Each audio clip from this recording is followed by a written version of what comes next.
ভয়াবহ দাবানলে পড়ছে যুক্তরাষ্ট্রের নিউ জার্সি অঙ্গরাজ্য।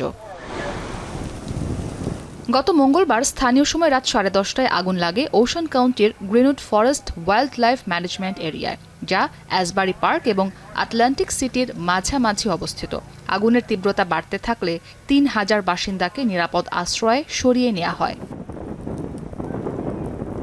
প্রায় 12,500 একর এলাকা জুড়ে ছড়িয়ে পড়েছে ভয়াবহ এই দাবানল। 3200 একর জমিতে আগুন ছড়িয়ে পড়ার মাত্র 2 ঘন্টার মধ্যেই আরও 8500 একর জায়গায় আগুন ছড়িয়ে পড়ে, যার মাত্র 30% নিয়ন্ত্রণ সম্ভব বলে জানিয়েছেন নিউ জার্সির পরিবেশ সুরক্ষা কমিশনার। তিনি আরও বলেন, এই দাবানল গত 20 বছরের মধ্যে সবচেয়ে ভয়াবহ রূপ নিতে পারে।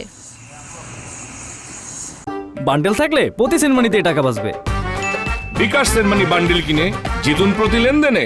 নিউ জার্সির লেসি টাউনশিপের ইতিহাসের সবচেয়ে বড় অগ্নিকাণ্ড হলেও কোনো প্রাণহানি ঘটেনি বলে জানিয়েছেন শহরের মেয়র। পুলিশ ও দমকল বাহিনীর ঐক্যবদ্ধ প্রচেষ্টায় এটি সম্ভব হয়েছে বলে জানিয়েছেন তিনি। It's going to kill itself.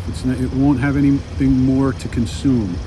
So it's really been a learning experience, an unfortunate learning experience. This is how the firemen are able to put this fire out. We've had helicopter flights, plane flights, numerous houses here.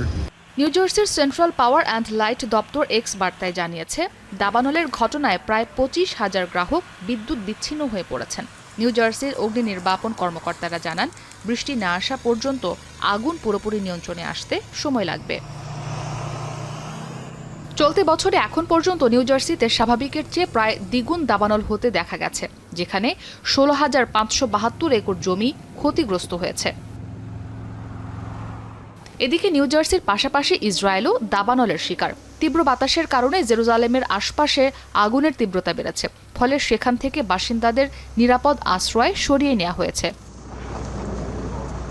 ইসরায়েলের অগ্নি নির্বাপন ও উদ্ধার কর্তৃপক্ষ জানিয়েছে, আগুন নিয়ন্ত্রণের চেষ্টা অব্যাহত আছে। নিরাপত্তার কারণে বেশ কয়েকটি রাস্তায় যানবাহন চলাচল বন্ধ করে দেওয়া হলেও কয়েক ঘন্টা পরই তা খুলে দেওয়া হয়।